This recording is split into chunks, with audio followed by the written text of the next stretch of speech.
எங்களுடன் இந்த வேளையிலும் எங்களுடன் ஊழியர் செல்வி ராமச்சந்திரன் அவர்கள் இணைந்திருக்கார் லண்டன் யூகேலிருந்து.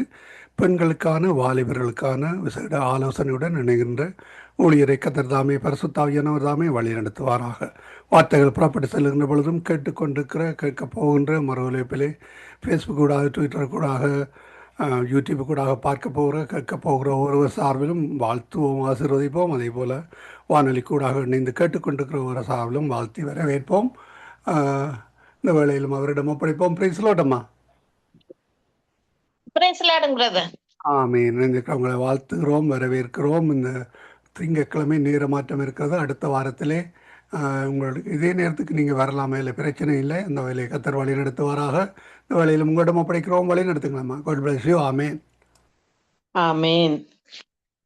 சங்கமம் என்ற இந்த வானொலி ஸ்தாபனத்தின் மூலம் நம்முடைய கர்த்தராகிய இயேசு கிறிஸ்துவினுடைய ஜீவனுள்ள வார்த்தைகளை பகிர்ந்து கொள்ளும்படியாய் அடிமைக்கு கர்த்தர் தருகின்ற தருணங்களுக்காக, வாய்ப்புகளுக்காக கர்த்தரை நான் நன்றியோடு நான் ஸ்தோத்திரிக்கின்றேன்.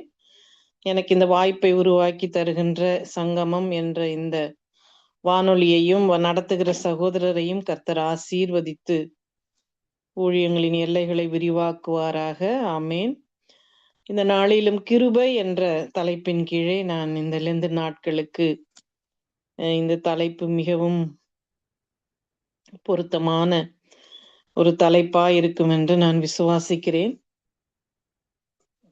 எனவே கிருபை என்ற அந்த தலைப்பின் கீழே ஒரு சிறிய தியானத்தை உங்கள் முன் வைக்க விரும்புகிறேன். நாம் நிற்பதும் நிர்மூலமாகாமல் இருப்பதும் அவருடைய சுத்த கிருபை. இந்த உலகத்திலே நடக்கிற யுத்தங்களையும் யுத்தத்தின் செய்திகளும் கடுமையான காரியங்கள், தேசங்களுக்கு விரோதமாய் தேசங்களும் ராஜ்யங்களுக்கு விரோதமாய் ராஜ்யங்களும் எழும்பும் என்று மத்தேயு 24 அதிகாரத்திலே சொன்ன காரியங்களை நாம் கேட்டுக்கொண்டு செய்திகளை பார்த்து கொண்டு இருக்கிறோம். இந்த நாட்களிலே அவருடைய கிருபை நமக்கு மேலானதாய் காணப்படுகிறது. அவருடைய கிருபையை குறித்து நாம் பார்க்கும் பொழுது தகுதி இல்லாதவர்களுக்கு கிடைத்த ஒரு வரம்தான் இந்த கிருபையாய் காணப்படுகிறது. கிருபை எங்கிருந்து கிடைக்கிறது என்றால் கிருபாசனத்திலிருந்து நமக்கு கிருபை கிடைக்கிறது. இந்த கிருபாசனத்திலே நான் வந்து வீற்றிருப்பேன் என்று சொன்ன அந்த காரியங்களை நான் கடந்த வாரத்திலே நான் அதை குறித்த ஒரு தியானத்தை நான் கொடுத்தேன். எப்படியாய் கிருபாசனம் மகா பரிசுத்த ஸ்தலத்திலே இருக்கிறது. அங்கிருந்து நமக்கு தேவன் அதை உண்டாக்கி பரிசுத்த ஸ்தலத்தையும் மகா பரிசுத்த ஸ்தலத்தையும் இணைத்தவர் ஆண்டவராகிய இயேசு கிறிஸ்து. எனவே அனைவரும் ஏற்ற சமயத்திலே சகாயத்தையும் கிருபையும் பெற்றுக்கொள்ள கிருபாசன தண்டை தைரியமாய் வர கடவோம் என்ற வசனத்தை சொல்லி நான் அந்த வாரத்திலே உள்ள தியானத்தை முடித்தேன். இந்த நாளிலே கிருபை, அநேகருக்கு கிருபை என்ற பெயர் கிரேஸ் என்று வைத்திருப்பார்கள். என்னுடைய குடும்பத்திலே அநேக பேர் கிரேஸ் என்று இருக்கிறது. யோபு 38 அதிகாரத்திலே 25 முதல் 27 உள்ள வசனத்தை வாசிக்கிறேன். யோபு 38 அதிகாரம் 25, 26, 27 வசனம். பாழும் அந்தர வெளியுமான தரையை திருப்தியாக்கி இளம் பூண்டுகளின் முளைகளை முளைக்க பண்ணும்படி பூமி எங்கும் மனுஷர் குடியில்லாத இடத்திலும் மனுஷர் சஞ்சரமில்லாத வனாந்தரத்திலும் மழையை வர்ஷிக்க பண்ணி வெள்ளத்துக்கு நீர்க்கால்களையும் இடி முழக்கங்களோடு வரும் மின்னலுக்கு வழிகளையும் பகுத்தவர் யார்? யோபு 38 அதிகாரம் நீங்கள் 38, 39, 40 அப்படியே 42 வரை நாம் வாசித்து கொண்டு போவோமானால் அநேக கேள்விகள் இருக்கிறது. நான் நினைக்கிறேன் நூற்றுக்கணக்கான கேள்விகள் நான் ஒரு முறை எண்ணி வைத்திருந்தேன், மறந்து விட்டேன் இப்பொழுது. அவ்வளவு கேள்விகளை தேவன் யோபிடத்திலே அவர் சம்பாஷணையாக கேள்விகளை கேட்டுக்கொண்டே இருக்கும் ஒரு அதிகாரமாய் அது காணப்படும். இந்த வசனத்திலே நாம் பார்க்கிற காரியம், மழையை வர்ஷிக்க பண்ணுகிறவர் யார்? இடி முழக்கங்களுக்கு மின்னலுக்கு வழிகளை வகுத்தவர் யார்?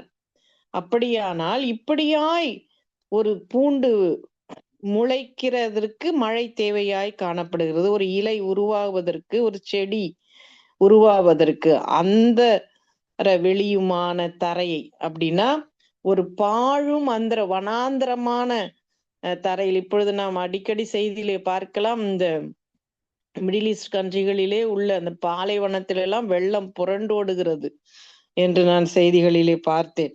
அப்படியானால் இப்படி அந்தர வெளியுமான தரையை திருப்தியாக்கி இந்த இளம் பூண்டுகளின் முளைகளை முளைக்க பண்ணும்படி, இந்த செடி விதையெல்லாம் முளைக்கிறதற்கு தேவையான மழையை வகுத்தவர் யார்? அந்த வர்ஷிக்க பண்ணினவர் யார்? மனுஷ சஞ்சாரம் இல்லாத அந்த வனாந்தரத்துல கூட மழையை வர்ஷிக்க பண்ணுகிறவர் யார்?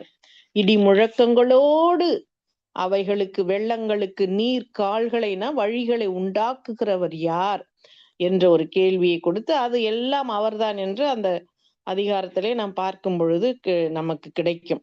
இந்த வசனத்தை எதற்கு சொல்லுகிறேன் என்றால், மழையையும் கிருபையையும் நாம் ஒன்றாக இணைக்கலாம். பாருங்கள், மழை வனாந்தரத்திலும் பெய்கிறது, மழை புல்வெளிகளிலும் மழை காணப்படுகிறது. அந்த இரண்டு இடங்களையுமே அது செழிக்க பண்ணுகிறது. தேவையான இடத்திற்கு தேவையான மழையை வர்ஷிக்க பண்ணுகிற தேவன் மட்டுமே. அதே போல்தான் இந்த கிருபையை தருகிறவர் மாறாத அன்பும் மாறாத உண்மையும் உடைய ஒரு தெய்வமாய் இருக்கிறார். நாம் மழையை பற்றி பார்ப்போமானால், அந்த மழையை நாம் உண்டாக்க முடியாது. இயற்கையாக மழையை உண்டாக்குவது அவ்வளவு எளிதல்ல என்று விஞ்ஞானிகள் கண்டு அறிந்திருக்கிறார்கள். எனவே மழையை நாம் இங்குதான், இந்த எல்லையில்தான் மழை பெய்ய வேண்டும், அந்த எல்லையில் மழை பெய்ய வேண்டாம் என்று மழையை தடுக்க ஒருவராலும் கூடாத காரியம், முடியாத காரியம். அப்படியே தேவனும் கிருபையை யாருக்கு கொடுக்க விரும்புகிறாரோ அவர்களுக்கு அவர் கிருபையை கொடுத்து அவர்கள் மீது அவர் ஆசீர்வாதத்தை பொழிகிற தேவனாயிருக்கிறார். பாருங்கள், தேவன் மழையை வர்ஷிக்க பண்ணுகிறார். தேவன் தான் கிருபையையும் நம் மீது அவர் தருகிறார். பாருங்கள், ஆத்துமாவிற்காக பாவ நிவிர்த்தி செய்கிறது இரத்தம். வேறு எதுவும் ஒரு ஆத்துமாவை ரட்சிக்க முடியாது என்று நாம் பார்த்தோம். அது வசனங்கள் லேவியர் 17ஆம் அதிகாரம் 11வது வசனத்திலே ஆத்துமாவிற்காக பாவ நிவிர்த்தி செய்கிறது இரத்தமே என்று போடப்பட்டு இருக்கிறது. ஆம், பாவ நிவிர்த்தி நமக்கு நம்முடைய ஆத்துமாவுக்காக அது செய்கிறது. இருப்பினும் அது கிருபையினால் தான் கிடைக்கிறது. பாருங்கள், மழை இருக்கிறது, ஆனால் நம்முடைய நிலத்திற்கு சரியான நேரத்திற்கு அந்த மழை வந்து பலன் கொடுத்தால்தான் அந்த விதைகள் முளைத்து அவைகள் சரியான விளைச்சலை அடையும். நான் சிறு பிள்ளையாக இருந்த நாட்களிலே, அந்த நாட்களிலே இந்த போர் எல்லாம் இருந்த ஞாபகம் எனக்கு இல்லை. நான் நினைக்கிறேன் 10 வயதிற்குள் நான் இருந்த ஒரு கிராமத்திலே அவர்கள் பேசிக்கொள்வார்கள். என் தகப்பனார் அந்த ஸ்கூல்ல அவர் ஹெட் டீச்சராக இருந்தனால் அந்த ஊர் ஜனங்கள் வந்து பொதுவாக அவர்கள் பேசிக்கொள்வதை நான் கேட்டிருக்கிறேன். மழை வருகிற மேகமா இருக்கிறது, இன்னும் 2 மழை பெய்து விட்டால் இந்த பயிர் விளைந்து அது அறுவடைக்கு ஆயத்தமாகிவிடும் என்று நெல் பயிர்களை குறித்து பேசிக்கொள்வார்கள். அவ்வளவிற்கு அந்த மழை தண்ணீரையும் அவர்கள் சார்ந்துதான் அந்த நாட்களிலே விவசாயம் இருந்தது.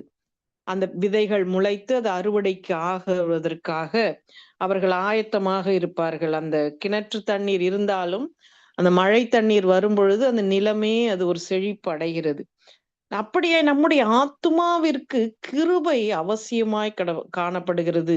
எபேசியர் 1ஆம் அதிகாரம் 5 முதல் 12 வசனங்களிலே இதை அப்போஸ்தலர் பவுல் மிகவும் அழகா எழுதி வைத்திருக்கிறார். எப்படியாக நமக்கு இந்த கிருபை, தகுதி இல்லாத ஒரு மனுஷனுக்கு கிருபை கிடைத்ததை நான் வாசிக்கிறேன். எபேசியர் 1:5, பிரியமானவருக்குள் தாம் நமக்கு தந்தருளின தம்முடைய கிருபையின் மகிமைக்கு புகழ்ச்சியாக, அவருடைய மகிமைக்கு நாம் புகழ்ச்சியா இருக்கும்படி. பாருங்கள், ஒரு தகப்பனாருடைய பிள்ளை என்றால் என்னையே நான் எப்பொழுது உதாரணத்துக்கு நான் எடுத்துக்கொள்வேன். நான் என்னுடைய தகப்பனார் ஒரு ஹெட் மாஸ்டராய் அந்த ஊர்ல இருந்தபடியினால்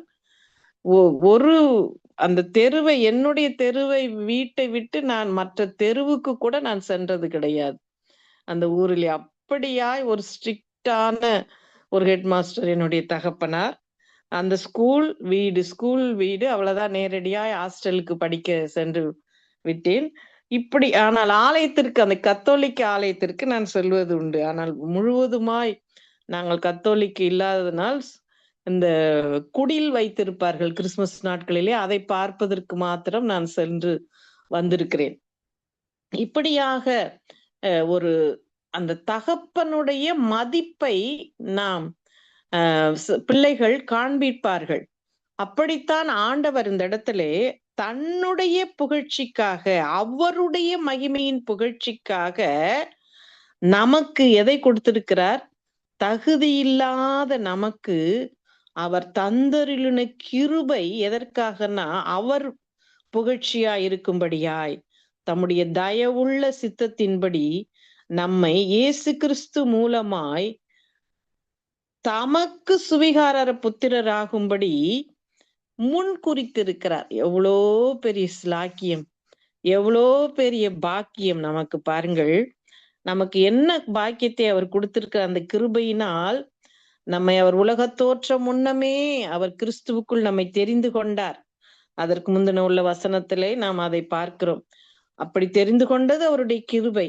அவருக்கு புகழ்ச்சியா இருக்கும்படி, அவருடைய சுவிகார புத்திரரா இருக்கும்படி நம்மை அவர் அவருடைய கிருபையினால் ரட்சித்திருக்கிறார். இந்த கிருபை ஒரு அளவிட முடியாதது. அது அனுதினமும் நமக்கு புதிதாய் காணப்படுகிறது. அவருடைய கிருபையின் ஐஸ்வரியத்தின்படியே இவருடைய இரத்தத்தினாலே பாவ மன்னிப்பாகிய மீட்பு இவருக்குள் நமக்கு உண்டாயிருக்கிறது. கிறிஸ்துவுக்குள் கிருபையினால்தான் இந்த இரத்தம் நமக்கு கிடைத்திருக்கிறது. கிருபையினால்தான் இந்த பாவ மன்னிப்பாகிய மீட்பு நமக்கு கிடைத்திருக்கிறது.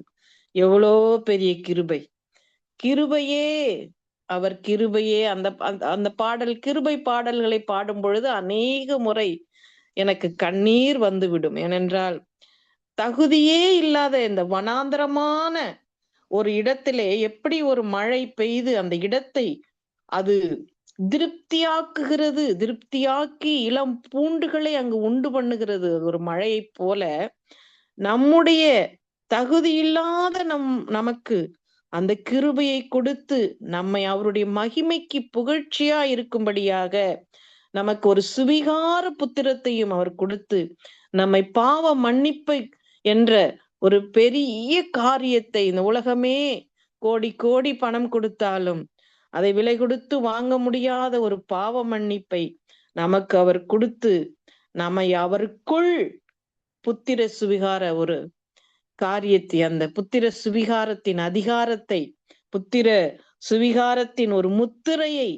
அவருடைய சித்தத்தின்படி நமக்கு கொடுத்திருக்கிற அவருடைய இரத்தம், எல்லாமே கிருபை, கிருபை, கிருபை, கிருபை. அந்த கிருபையை அவர் சகல ஞானத்தோடும் பக்தியோடும் எங்களிடத்தில் பெருக பண்ணினார். அந்த கிருபை அப்படியே நின்று விடவில்லை, அது ஒவ்வொரு நாளும் பெருகுகிறது, பெருகுகிறது. அப்படி கிருபை, அவருடைய கிருபை இல்லை என்றால் நான் எல்லாம் உயிரோடு இந்த வயது வரை வாழ்ந்திருப்பேனா என்று கூட தெரியாது. எவ்வளவு பொறாமைகள், எரிச்சல்கள், வன்கண்கள் எனக்கு வாழ்க்கையிலே வந்தது. அவ்வளவு காரியங்களையும் கர்த்தர் மாற்றி அமைத்து, பேதையா இருந்தாலும் திசைகெட்டு போகாதபடி கர்த்தர் என்னை அப்படியே இந்தியாவிலிருந்து தூக்கி கொண்டு வந்து இந்த தேசத்திலே வைத்து விட்டார். வரமாட்டேன் என்று சொன்னாலும் இந்த தேசத்திற்கு வந்து நான் கண்டது ஒரே ஒரு என்னுடைய ஆலயம், இந்த தேவ ஆலயம். அவ்வளவு எனக்கு தமிழிலே 3 மாதங்கள் பாம்பேயிலே நான் ஆலயம் இல்லாதபடி தவித்து போனேன். அப்பொழுது திடீரென்று இந்த தேசத்திற்கு வந்த மாத்திரத்திலே இந்த தமிழ் ஆலய ஆராதனையை பார்த்து அவ்வளவு எனக்கு விருப்பமா இருந்தது. ஆனால் திரும்பவும் நான் கடந்து இந்தியாவிற்கு போக வேண்டும் என்ற சூழ்நிலையை ஆயத்தமானது. ஆனால் தேவன் அதை மாற்றி அமைத்தார். அப்படியாய் நாம் எங்கு இருக்க வேண்டும், என்ன செய்ய வேண்டும், எல்லா காரியத்திலும் தேவன் அவருடைய கிருபையும் அவருடைய ஞானமும் நம்மை அவர் கிட்ட கொண்டு சேர்க்கிறது மாத்திரமல்ல, அந்த கிருபை நம்மளிடத்திலே பெருக பண்ணுகிற ஒரு தேவனாய் இருக்கிறார். அந்த மழையை வனாந்தரத்திலே அவர் வர்ஷிக்க பண்ணி அந்த வனாந்தரமான அந்த இடத்தை அது திருப்தியாக்குகிறது. திருப்தியாக்கி அந்த விதையை முளைப்பிக்க வைக்கிற வல்லமை அந்த மழை நீருக்கு இருப்பது போல நம்மிடத்திலே அவர் நம்மை ரட்சித்து அந்த கிருபையினால் நம்மை பாவ மன்னிப்பின் நிச்சயத்தை கொடுத்து நம்மை மீட்டெடுத்து புத்திர சுவிகாரத்தை கொடுத்து நம்மை தினமும் அவருடைய ஞானத்தையும் அவருடைய பக்தியையும் நம்மிடத்திலே கொடுத்து அதை பெருக பண்ணினுகிறவராய் அவர் காணப்படுகிறார். ஆமேன். இந்த கிருபையின் பெருக்கம்தான் இந்த நாள் வரை நாம் அவருக்கு ஊழியக்காரிகளாக ஊழியம் செய்யும் மனவாஞ்சையுடையவர்களாக அந்த பாவ காரியங்களிலிருந்து உலக பெருமை ஜீவனத்தின் அந்த பெருமையிலிருந்து கண்களின் இச்சைகளிலிருந்து நம்மை வேறு பிரிக்கிற ஒரு வல்லமை இந்த கிருபைக்கு மாத்திரம்தான் இருக்கிறது. ஆம், ஆண்டவருடைய அந்த பரிசுத்த இரத்தம் நம்மை மீட்டெடுத்ததே அவருடைய கிருபையின் ஐஸ்வர்யம்தான். அதற்கு கிருபையின் ஐஸ்வர்யத்தை நாம் கணக்கிட முடியாத அவரிடத்திலே கிருபை காணப்படுகிறது. அவருடைய கிருபையினால்தான் நாம் நிற்கிறோம், உட்காருகிறோம், எழுந்திருக்கிறோம். இல்லை என்றால் நம்முடைய அநீதிகளுக்கும் நம்முடைய தீய சிந்தனைகளுக்கும் தண்டனை வந்திருக்குமானால் நாம் எங்கே சென்றிருப்போம் என்றே நம்மால் கிரகிக்க முடியாத அளவிற்கு நாம் அக்கிரமம் நிறைந்தவர்கள். எபேசியர் 2ஆம் அதிகாரத்திலே அதை குறித்து மிகவும் விளக்கமான காரியங்கள் இருக்கிறது. எபேசியர் 2:1 முதல் 10 வசனங்களை நாம் பார்க்கும் பொழுது நாம் எப்படிப்பட்டவர்களாயிருந்தோம், அக்கிரமங்களிலும் பாவங்களிலும் மரித்தவர்களாயிருந்தோம். அவ்வளவு, அதாவது அந்த அக்கிரமும் பாவமும் நம்முடைய இரத்தத்திலே கலந்து மரித்து இருந்த நம்மை அவருடைய கிருபை உயிர்ப்பித்தது. முற்காலத்திலே நம்முடைய வாழ்க்கை எப்படி இருந்தது? கீழ்ப்படியாமின் பிள்ளைகளிடத்திலே கிரியை செய்கிற அந்தகார ஆகாயத்து அதிகார பிரபுவாகிய, இந்த ஆகாயத்து அதிகார பிரபு என்றால் வானமண்டலத்தின் பொல்லாத ஆவிகள், அவைகளுடைய கிரியைகளுக்கு ஏற்றபடி நாம் நடந்து கொண்டிருந்தோம். முன்னோர்களை பார்க்கும் பொழுது என்னுடைய தகப்பனாருடைய குடும்பத்திலே இன்னும் எத்தனையோ பேர், என் தகப்பனாருடைய உடன் பிறந்த சகோதரிமார் 5 பேர், அவர்கள் குடும்பம் 5 குடும்பத்திலும் இன்று அப்படியே இருக்கிறார்கள். என்னுடைய தகப்பனாரும் அவருடைய தம்பி மாத்திரம் கிறிஸ்தவர்களாய் அவர்கள் மாறி இருக்கிறார்கள். அந்த நாட்களிலே கல்வி அறிவு இருந்ததினால் அவர்கள் கர்த்தரை அறிந்து கொண்டார்கள். இப்படியாய் நாம் பார்க்கும் பொழுது நம்ம இந்த அதிகார பிரபு, ஆகாயத்து அதிகார பிரபுவினுடைய ஆவிக்கேற்றபடி நடந்து கொண்டீர்கள். அப்படி பட்டவர்களை நம்மை உயிர்ப்பித்த தேவன், நம்மை கழுவின தேவன், அந்த ஆவியின் கிரியைகளிலிருந்து நம்மை விடுதலையாக்கி நம்மை பரிசுத்த ஆவியின் முத்திரையை நமக்கு தந்தது அவருடைய கிருபையே. எவ்வளவு மேலான கிருபை! அவர்களுக்குள்ளே நாம் எல்லாரும் முற்காலத்திலே நமது மாமிச இச்சையின்படியே நடந்து நமது மாம்சமும் மனசும் விரும்பினவைகளை செய்து சுவாபத்தினாலே மற்றவர்களைப் போல கோபாக்கினையின் பிள்ளைகளாயிருந்தோம். எப்படி இருந்தோம்? இவ்வளவு பாவமும் செஞ்சவங்களுக்கு தண்டனை, கோபாக்கினை.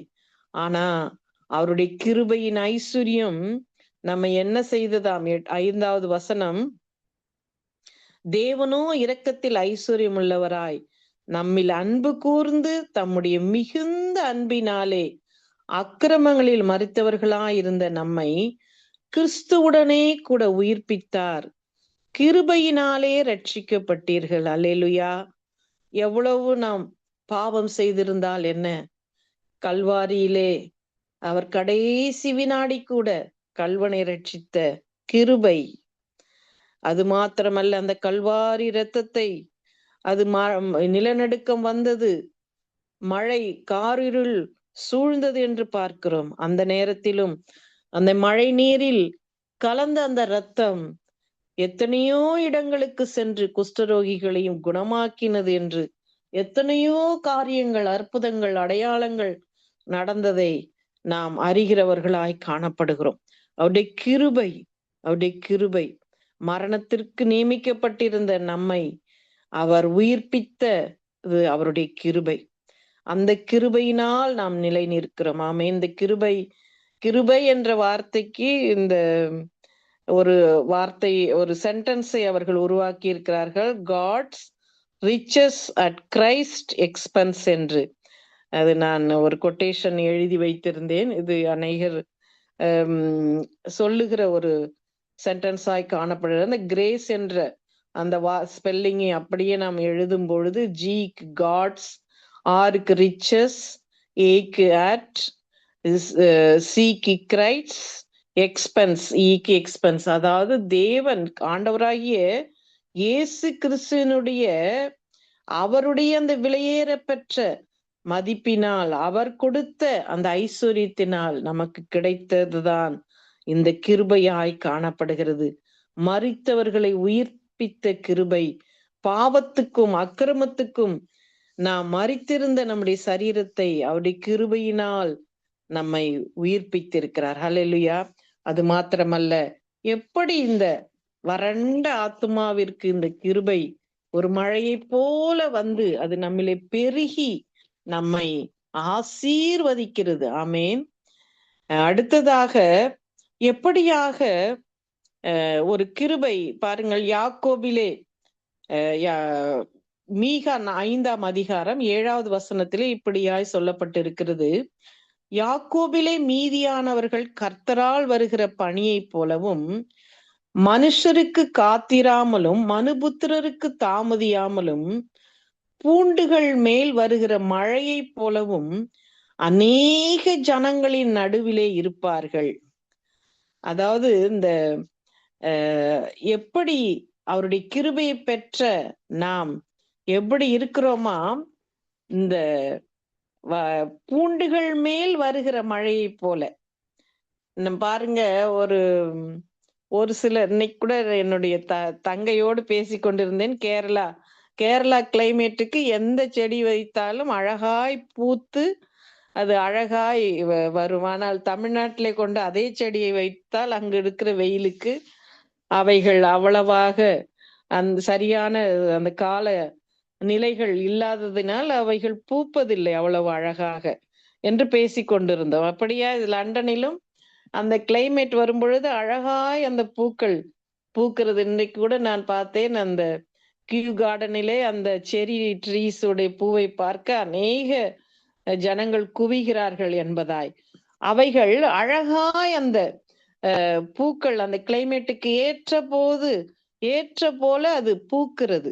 அந்த பூக்கள் மேல் இருக்கிற ஒரு மழை துளியை போல, அந்த பனியை போல கர்த்தரால் ரட்சிக்கப்பட்ட நாம் அந்த கிருபையை நாம் பெற்று அவருக்கென்று நாம் பிரகாசிக்க அந்த கிருபை நம்மேல் பெருகுகிறது.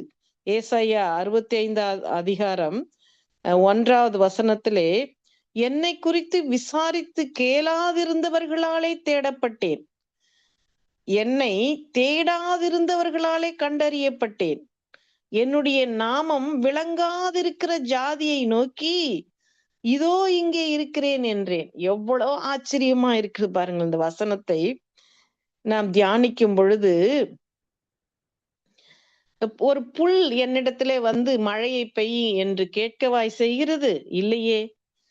அது மழை தானாக அந்த புல்லின் மீது பொழிந்து அந்த புல்லை செழிப்பாய் பூக்க வைத்து அது வளர வைக்கிறது. அப்படியாய் என்னை குறித்து விசாரித்து கேளாதவர்களாலே நான் தேடப்பட்டேன், என்னை தேடாதிருந்தவர்களாலே கண்டறியப்பட்டேன் என்று கர்த்தர் சொல்லுகிறார். அவருடைய நாமம் விளங்காதிருந்த ஜாதியை நோக்கி இதோ இங்கே இருக்கிறேன் என்றேன். நம்மை அவர் தெரிந்து கொண்டது அவருடைய கிருபை. அவர் நம்மை தெரிந்து கொண்டார். நாமாக அவரை தேடி நாடி ஓடவில்லை, அவர் தேடி வந்தார் நம்மை. அதுதான் மழைக்கும் அந்த கிருபைக்கும் ஒப்பிட்டு நான் அநேக காரியங்களை நான் இதில் எழுதி வைத்திருக்கிறேன். நான் நேரம் இருக்கும் பொழுது திரும்பவுமாய் ஒரு தொடர்ச்சியா இந்த செய்தியை நான் பகிர்ந்து கொள்ள விரும்புகிறேன். இன்னும் ஒரு வசனங்களை வாசித்து நான் முடிக்கிறேன்.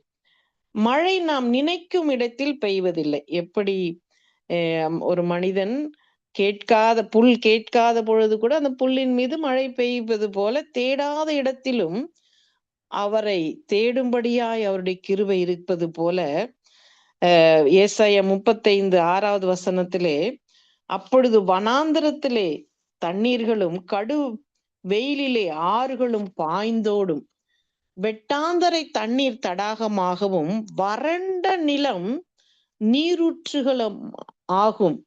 வலு சர்ப்பங்கள் தாபரித்து கிடந்த இடங்களிலே புல்லும் நொறுக்கையும் காணலும் உண்டாகும். இந்த 2 வசனத்திலும் மனிதர்கள் இல்லாத இடத்திலே மழையை பெய்ய பண்ணுகிறார் நம்முடைய தேவன். பாருங்கள், வெட்டாந்தரை, அந்த வெட்டாந்தரை தண்ணீர் தடாகமாக மாறும். வறண்ட ஒரு நிலம் நீரூற்றாய் மாறும். எப்படி முடியும்? அது சாத்தியமா? அதுதான் கிருபை. ஆமேன். வறண்ட நிலம். நாம் கூட ஒரு சில ஆத்துமாக்களை குறித்து நான் என்னுடைய ஆத்துமாதாயம் அனுபவத்திலே நான் சந்தித்திருக்கிறேன். ஒரு சகோதரி, நான் டிராக்ஸ் கொடுக்கும் பொழுது அவர்களை நான் கண்டறிந்தது. அந்த சகோதரி சொல்வார்கள், யார் வேணாலும் ரட்சிக்கப்படுவார்கள், ஆனால் என்னுடைய கணவர் மாத்திரம் ரட்சிக்கப்படவே முடியாது. அப்படி சொல்வார்கள் என்னிடத்தில். ஏனென்றால் அவ்வளவு கடினமான ஒரு மனிதனாய் அவர் காணப்படுகிறார் என்பதாய் சொல்வார்கள். நான் சொல்வேன், இல்லை, கர்த்தருடைய கிருபை அவரை ரட்சிக்கும். அவர் ரட்சிக்க முடியாதபடி அவருடைய கை குறுகி போகவில்லை என்று சொல்லிக் கொண்டே இருப்பேன். சரியாக ஒரு நாள் அவர்கள் ரட்சிக்கப்பட்ட 20 வருஷத்துக்கு முன்பதா இது நடந்தது. அவர்கள் ரட்சிக்கப்பட்டு இன்று அவர் ஒரு ஊழியக்காரராய் அவர் இருக்கிறார். அவர் ஒரு மிஷினரியாகவே, அவர் இந்தியாவுக்கே மிஷினரியாய் அவர் சென்று விட்டார். அப்படி போல, அதாவது வறண்ட நிலத்தையும் நீரூற்றாய் மாற்றுகிற கிருபை, கிருபை, கிருபை. சமாரியா பெண்ணை சந்திக்கிறார். 5 புருஷர்கள். இப்பொழுது இருக்கிறது உண்மையான புருஷர் இல்லை, ஆனால் புருஷரை கொண்டு வா. எப்படியாய் தேவன் ரட்சிக்கிறார் ஆத்துமாக்களை. அது வறண்டு அல்லது கைவிட்ட நிலை, யாருமே அவர்களை சந்திக்க முடியாது, இனி அவர்கள் ரட்சிப்புக்குள் அவர்களை நடத்துவது கடினம் என்ற அந்த வறண்ட ஆத்துமாவை கூட அவர் நீரூற்றாய் மாற்ற வல்லமையுள்ள தேவன். அவருடைய கிருபை அவ்வளவு வல்லமை, அவருடைய கிருபை அவ்வளவு பெரிதா இருக்கிறது. கிருபையை குறித்த வசனங்கள் சங்கீதத்திலே நாம் பார்க்கிறோம். அது கிழக்குக்கும் மேற்குக்கும் எவ்வளவு தூரம் நமக்கு தெரியாது. சயின்டிஸ்ட் இன்னும் விண்வெளியையும் வான்வெளியையும் அவர்கள் எல்லைகளை குறிக்கவில்லை, நீளங்களை அளக்கவில்லை. அவ்வளவு பெரிய கிருபை நம் மீது அவர் பொழிந்தருளி இருக்கிறார். ஆமேன். எனவே நாம் கர்த்தருடைய சிலுவையை குறித்து, கர்த்தருடைய இந்த உயிர்த்தெழுந்த நாள், குட் ஃப்ரைடே பற்றி சொல்லும் பொழுது, யாராக இருந்தாலும், அவர்கள் எப்படிப்பட்டவர்களாக இருந்தாலும், தேவனுடைய கிருபை எப்படி ஒரு மழை வனாந்தரத்தை, அது வறண்ட நிலமாக இருந்தாலும் அதை நீரூற்றாய் மாற்றுவது போல, மனித வாழ்வுக்கு ஜீவன் தருகிற கிருபை, நித்திய ஜீவனை தருகிற, ஒரு மகிழ்ச்சியை தருகிற கிருபையாய் இந்த கிருபை காணப்படுகிறது. ஆமேன். நாம் கண்களை மூடி கர்த்தரை நோக்கி நாம் பார்ப்போமா? ஸ்தோத்திரம் தகப்பனே, இந்த வேலைக்காக நாங்கள் நன்றியோடு நாங்கள் உம்மை ஸ்தோத்தரிக்கிறோம், உம்மை துதிக்கிறோம் அப்பா. கிருபையே, மாறா கிருபையே அப்பா. நாங்கள் இருப்பதும் நிர்மூலமாகாமல் இருப்பதும் உடைய சுத்த கிருபை, எங்களை தாங்கின கிருபை, எங்களை ஏந்தின கிருபை, எங்களை தப்புவித்த கிருபை, எங்கள் அக்கிரமங்களை மன்னித்த கிருபைக்காக உமக்கு நன்றி, நன்றி, நன்றி அப்பா. இந்த கிருபையை எங்களை தேடி வந்ததே உமக்கு நன்றி. எங்கள் உள்ளம் வறண்ட நிலமாயிருந்தது, ஆனால் செழிப்பான நீரூற்றாய் மாற்றினீரே. உமக்கு நன்றி, நன்றி, நன்றி அப்பா. உடைய கிருபை ஒவ்வொரு வினாடியும் எங்களை பாதுகாத்து கொள்ளட்டும். வானொலியை கேட்கிற ஒவ்வொருவருக்கும் உடைய கிருபை போதுமானதாய் இருக்கும்படியாய் நாங்கள் ஜெபிக்கிறோம், ஸ்தோத்தரிக்கிறோம். வானொலியை நடத்துகிற சகோதரரையும், உடைய மனைவி, பிள்ளைகள், பேர பிள்ளைகள் ஒவ்வொருவரையும் உடைய கிருபை தாங்கி வழி நடத்தும்படியாய் அடிமையின் தாழ்த்திப்பு கொடுத்து எங்களுக்காக மரித்து உயிர்த்து சதாகாலமும் ஜீவிக்கின்ற இயேசுவின் நாமத்தினால் ஜெபிக்கிறேன் நல்ல பிதாவே. ஆமேன், ஆமேன், ஆமேன், ஆமேன். கர்த்தருடைய கிருபையை எடுத்து வந்து இந்த வேளையிலும் வழிநடத்தி உங்களையும் கர்த்தர் தாமே ஆசீர்வதித்து வழிநடத்துவாராக. பெண்களுக்கான வாலிபர்களுக்கான ஆலோசனை நேரத்திலே இணைந்து அருமையான சேவை செய்தி கூடாக கிருபை கிருபை கிருபை இந்த தலைப்பின்களை நீங்கள் எடுத்து வந்த அந்த உதாரணங்களுடன் கர்த்தர் வழிநடத்தினார். கர்த்தர் தந்த ஞானத்தை கர்த்தருடைய நாம மகிமைக்காகவும் ஆத்மாதாயத்துக்காகவும் எடுத்து வந்து விதைத்திருக்கிறீர்கள். கர்த்தர் தாமே உங்களுடனே கூட இந்த ஆசீர்வத்தை வழிநடத்துவாராக. நாங்கள் திரும்பவுமாக அடுத்த வாரத்திலே புதிய நேரத்திலே சந்திப்போம். அதாவது உங்களுடைய இந்த நேரத்தில் நீங்கள் வர முடியும். இந்த வேலையை கர்த்தர் தாமே வழி நடத்துவாராக. கர்த்தருடைய கரத்திலே ஒப்புவிக்கிறோம். கர்த்தர் தாமே வழி நடத்துவாராக. ஆமேன் ஆமேன். உங்களையும் குடும்பத்தாரையும் வாழ்த்துகிறோம்.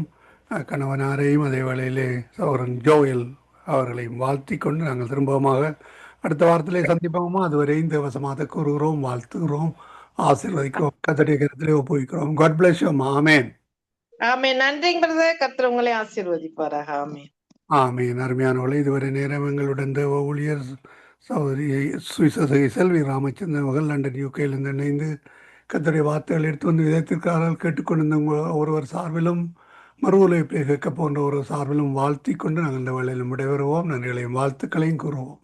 ஆமேன்.